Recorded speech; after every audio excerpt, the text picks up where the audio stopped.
Vote হবে কি হবে না, শেষ পর্যন্ত ভোট হবে না, এরকম নানান সংশয়, সেসব আলোচনা আপনার সঙ্গে এখানে অনেকবার করেছে, অনেক শঙ্কা ছিল। সেই ভোট হয়েছে, সরকার গঠনের দিনক্ষণ নির্ধারিত হয়েছে, আপনি শপথ নিতে যাচ্ছেন আপনারা সবাই।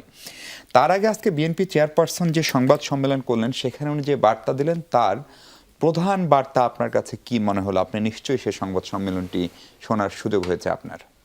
ধন্যবাদ আপনাকে। আমি আপনার প্রশ্নের উত্তর দেওয়ার আগে আমি মহান রব্বুল আলামিনের কাছে শুকরিয়া আদায় করছি যে বাংলাদেশে একটি সুষ্ঠু গ্রহণযোগ্য নির্বাচনের মাধ্যমে গণতন্ত্র প্রতিষ্ঠার পথে আমরা এগিয়ে চলছি।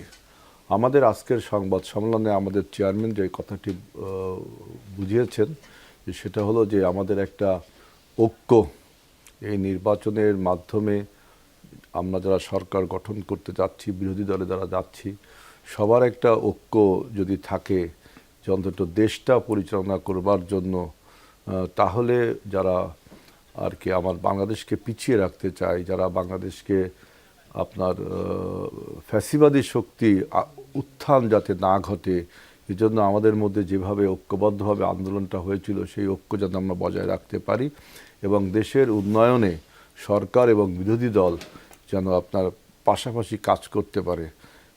কারণ ২৪-এর গণ অভ্যুত্থান আমাদের জাতীয় জীবনে অনেক গুরুত্বপূর্ণ ভূমিকা রেখেছে এবং এই ২৪-এ গণ অভ্যুত্থানের ফলে গণতন্ত্র আপনার নায়কতন্ত্র থেকে সামনের দিকে আসলো এবং দেখবেন যে লক্ষণীয় ব্যাপার যে নির্বাচনটা, যে কত লোক কত মানে আপনার পারসেপশন করেছিল বা অনুমান করেছিল, অ্যাজামশন করেছিল যে গণ্ডগোল হবে, অমুক হবে, নির্বাচন হবে কিনা, কিন্তু সব কিছুকে আপনার পিছনে ফেলে আপনার আল্লাহর রহমতে এদেশের মানুষ যে বিপদের সময় ঐক্যবদ্ধ হতে পারে, গণতন্ত্র রক্ষার প্রয়োজনে ঐক্যবদ্ধ হতে পারে, তার একটা নজির আপনি দেখেন।